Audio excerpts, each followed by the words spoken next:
दोस्तों, जीवन में आगे बढ़ने के लिए, जीवन में अच्छा क्या है, बुरा क्या है, भला क्या है, बुरा क्या है, इन सब चीज़ों का आपको इल्म होने के लिए आपको नॉलेज की बहुत आवश्यकता होती है, यानी कि पढ़ाई की, यानी कि एजुकेशन की। जब आपके पास एजुकेशन नहीं है तो मतलब कि इंसान वो जानवर बराबर ही है, यही माना जाएगा। आज एक रोंगटे खड़े कर देने वाली कहानी है जिसमें जो क्राइम करने वाले लोग हैं वो सब अनपढ़ हैं, वो कोई भी पढ़ा लिखा नहीं है। क्या कहानी है, क्या है पूरा माजरा, ये बताता हूँ आपको। जुर्म छुपता नहीं, अपराधी कभी बचता नहीं। मैं हूँ आपका होस्ट युवराज सिंह और आप देख रहे हो मेरा यूट्यूब चैनल क्राइम डे। दोस्तों, आशा करता हूँ आप लोग स्वस्थ होंगे, मस्त होंगे और अपनी लाइफ को एंजॉय कर रहे होंगे। दोस्तों, कहानी है राजस्थान के ब्यावर विजयनगर की। होता कुछ ऐसा है कि स्कूल जाने वाली बच्चियां हैं जो अक्सर स्कूल जाती हैं। अब स्कूल जाने का एक ही रास्ता है कि एक घर से यहाँ से निकली, एक वहाँ से निकली, एक वहाँ से निकली। 3-4 लड़कियों का ग्रुप है जो स्कूल जाता है और उनका वही रास्ता, उसी से वो रोज आती जाती। इसी बीच उनको 4-5 लड़के मिलते हैं, कोई 17 साल का, 18 साल का, 20 साल का, ऐसे, और वो उनको छेड़ते हैं।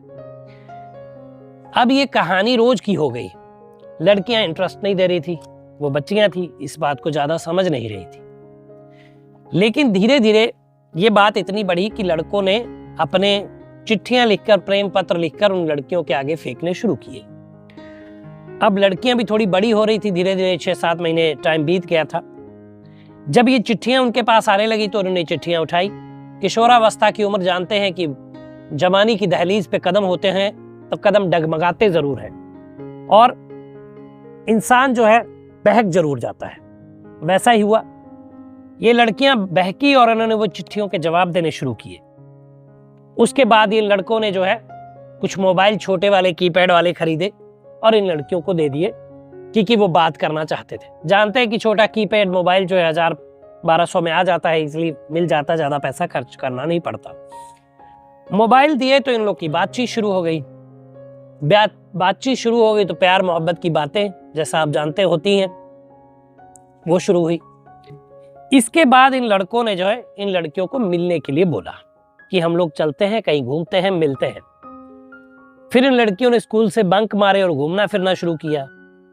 उसके बाद जब पूर्ण रूप से इन्होंने विश्वास अर्जित कर लिया उन लड़कियों का, फिर उनके साथ शारीरिक संबंध बनाए और उन शारीरिक संबंध को बनाते हुए उनके वीडियोज रिकॉर्ड किए। वीडियो रिकॉर्ड करने के बाद ये अपनी औकात पे आ गए। फिर उन्होंने उन लड़कियों के साथ जबरन उनसे मुस्लिम कपड़े पहनवाते थे जो मुस्लिम समाज के हैं। और तब ये लड़कियों को भी पता चल गया था कि लड़के हिंदू नहीं हैं, लड़के सब मुस्लिम हैं। अब वो चुंगल में फंस चुकी थी। वो बोलते थे कि अगर तुमने ये वीडियो, और हम लोग उससे मना किया मिलने के लिए और शारीरिक संबंधों के लिए, तो हम जो ये वीडियो बनाए हुए हैं ये सार्वजनिक कर दें। लड़कियां परेशान हो गई। अब ये सिलसिला ऐसे ही चलता गया और वो लोग रोजे भी इनसे रखवाते थे जबरन। एक दिन की बात है कि छोटा मोबाइल एक लड़की के बैग में बजता है। उसकी माँ उस फोन को उठाती है तो उधर से आवाज आती है कि आज तुम्हें मिलने के लिए बुलाया था, तुम आई क्यों नहीं। इस तरीके की आवाज आती है। अब माँ समझ जाती है कि हमने तो बच्चियों को मोबाइल नहीं दिए, फिर ये इनके पास मोबाइल कैसे आए। वो अपने बच्चों से पूछती हैं। जब एक लड़की से इस बाबत पूछा जाता है तो वो सारी लड़कियों के बारे में बताती है कि ऐसे ऐसे हमारे साथ होता है, ऐसे कुछ लड़के हैं जो हमको ऐसे परेशान करते हैं और उन्होंने ये मोबाइल दे रखे हैं हमसे बात करने के लिए, और जब मिलना होता है तो वो फोन करते इन नंबरों पर और हम लोग उनसे मिलने जाते हैं। अब जब मामला 3-4-5 लड़कियों का हुआ तो सब लोगों ने, पेरेंट्स ने जो है पुलिस को बताना जरूरी समझा। पुलिस को बताया गया तो पुलिस ने मामले को गंभीरता से छानबीन की तो पता चला कि जितने भी आरोपी हैं सब कम एज के हैं, छोटी एज के हैं और सभी पढ़े लिखे नहीं है, कभी स्कूल नहीं गए। कोई कारपेंटर है, कोई मिस्त्री का काम करता है, कोई बाल काटता है, इस तरीके के लोग हैं। करीब 9 आरोपी थे इसमें लिप्त, जिनमें से कुछ को पकड़ लिया गया, जिनके नाम मैं आपको बता दूं। रेहान मोहम्मद, जिनकी उम्र 20 साल है। लुकमान उर्फ सोहेब, इनकी भी उम्र 20 साल है। अरमान पठान 19 वर्ष का है। सुहेल मंसूरी 19 वर्ष का है। साहिल कुरैशी 19 वर्ष का है, अफराज 18 साल का है और एक नाबालिग है जो 17 साल का है जिसका नाम यहाँ पे नहीं दिया गया।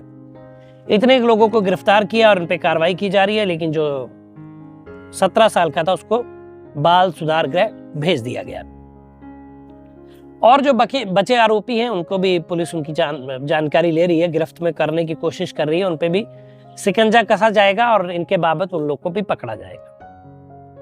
अब ये सारे लोग पकड़े गए, जेल जाएंगे, जेल की हवा खाएंगे, जेल में रहेंगे तो उनको पता चलेगा कि ऐसे क्राइम करने का अंजाम क्या होता है। देखिए, जब एजुकेशन नहीं होती तो ऐसी चीजें सामने आ ही जाती हैं। कई बार ऐसा भी कहा जाता है कि अगर रमजान है तो कोई गाना नहीं सुना जाएगा, कोई संगीत नहीं बजा सकते। ये अपनी अपनी मान्यताएं हैं, लेकिन मैं इनको सिरे से नकारता हूं। कहा जाता है कि मुस्लिम परिवारों में टीवी देखना हराम है। भाई, टीवी नहीं देखोगे तो न्यूज़ नहीं पता चलेगी, तो आप क्या ही समझेंगे दुनिया के बारे में कि दुनिया में क्या हो रहा है। तो ये लोग जो अनपढ़ होते हैं ऐसी बातों में आ जाते हैं, मुल्ला मौलवियों की, और ऐसे कृत्यों को अंजाम देते हैं जिनको ये बोला जाता है कि मरने के बाद वहां 72 हूरें मिलेंगी। ये सब बेबुनियादी बातें हैं, बकवास है, मन घड़ंत कहानियां हैं। जो पढ़े लिखे लोग हैं वो तो इन कहानियों में नहीं आते, जो अनपढ़ होते हैं वो इस कहानियों में आ जाते हैं और ऐसे क्राइम को अंजाम देते हैं। तो कहानियां बताने का मकसद आपको क्राइम से दूर रखना। दोस्तों, एजुकेशन, शिक्षा बहुत जरूरी है आपके जीवन में, आपको एक अच्छा इंसान बनाने के लिए, आपको ये समझाने के लिए बुरा क्या है भला क्या है। तो शिक्षा के प्रति जरूर जागरूक रहिए। मुस्लिम परिवार जो मेरी वीडियोस देखते हैं उनको मैं सुझाव दूंगा, अपने बच्चों को शिक्षित बनाएं, पढ़ाएं, कुछ IPS बनाएं, ये सब बनाएं। 72 हूरें मरने के बाद मिलेंगी या नहीं मिलेंगी, ये एक मजाक वाली बात है, तो इस पे गौर ना करें। आज जो जीवन है उसमें आप अपने बच्चों को परिपक्व बनाएं ताकि वो आज के जीवन में अच्छा पैसा कमाएं, अच्छी बुलंदियों को छुए। तो दोस्तों, एक कहानी थी। अगर आपके इर्द गिर्द भी कोई कहानी है तो नीचे WhatsApp नंबर में फ्लैश हो रहा है, उस पर मैसेज कर दिए, एक वीडियो के माध्यम से उस कहानी से मैं आपको रूबरू कराऊंगा। तो दोस्तों, बताइएगा वीडियो कैसा लगा, कमेंट करिए, शेयर करिए, चैनल को सब्सक्राइब करिए। मिलेंगे अगली वीडियो में, तब तक मुस्कुराते रहिए, खुश रहिए, क्योंकि जीवन बहुत छोटा है। धन्यवाद।